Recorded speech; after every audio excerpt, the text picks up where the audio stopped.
Sorry about that. Put in your HBO hat on for a second. Analyze Edwin Rodriguez for us. I think it's similar to Carl Froch. I think his greatest strength is his eagerness and his willingness to fight. That's also going to be his downfall because he's going to throw punches, he's going to wing punches, but he doesn't always mind his defense. And I think he's fallen into the same trap that a lot of guys fall in with me. And word out of his camp is that he wants to get me in a shootout and try to catch me with something big. But my question is, if we get in a shootout, what makes you think you're going to come out on top? Tell him to ask Chad Dawson. I mean, and I'm just saying, like, that's always the perception is from a distance. Is we're gonna walk through this guy. He had weight problems for this fight. Mm-hmm. When I saw him in Vegas, first thing I did was look at his gut. He looked like he'd been enjoying his time off. Mm-hmm. And that's a trick that I learned from Bernard Hopkins.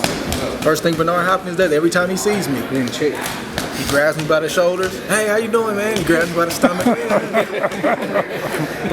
That's what first thing he does. Yeah. But for Edwin, I didn't have to touch him. I saw it. Right. We were on stage together. I looked and said, okay. So, and I know, he's had plastic on the last 4 or 5 weeks. I know that for a fact. How do you know that? And I just know it. Who's telling you? I just know it. It's my job to know. And honestly, I'm not looking for the information. It just comes to me. And so my point in saying all of that is, he's gonna come in. He may be 186 that night. He may be 190. But and his mindset is gonna be, I'm gonna blow this kid out. I'm gonna push him back, this and that. And I just think he's gonna find out that it's a little bit different than what it looks like on the outside. Andre, speaking of weight, would you ever move up? Yeah, definitely. I just don't know when. If it was up to me, I probably would have went up 2 years ago.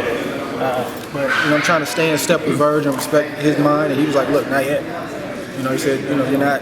He said, "We could do it, but why?" He said, "Stay here as long as you can." And that's what I'm gonna try to do. But it would be a lot easier from a weight standpoint. Even though I don't struggle, to make weight, it's just easier to make 75. It'd kind of be like a Mayweather situation where I walk around close to what I fight at, and probably wouldn't put on a boatload of weight overnight, but the skill would be the difference in the fights, fighting the heavy guys. And I think I'm just as strong as those guys. But I'm gonna respect what Verge is saying, and he's saying that right now. So hopefully within, I don't know, maybe a year or two. What weight do you feel more comfortable in? Man, I really don't get into that a lot. I don't really talk about the weight issue. It's one of those weird things that fighters don't really talk about. At least I try not to talk about. I can't really tell you why. You know what I'm saying? I'm comfortable, man. I don't really struggle to make weight. It's not easy. I can't wake up and just can't eat whatever I want like a Mayweather, but as long as I'm mindful and doing what I got to do, and like I told you guys, I was mindful in between this fight. I was aware that, man, months before the fight got made, that just make sure you're where you need to be, and we were.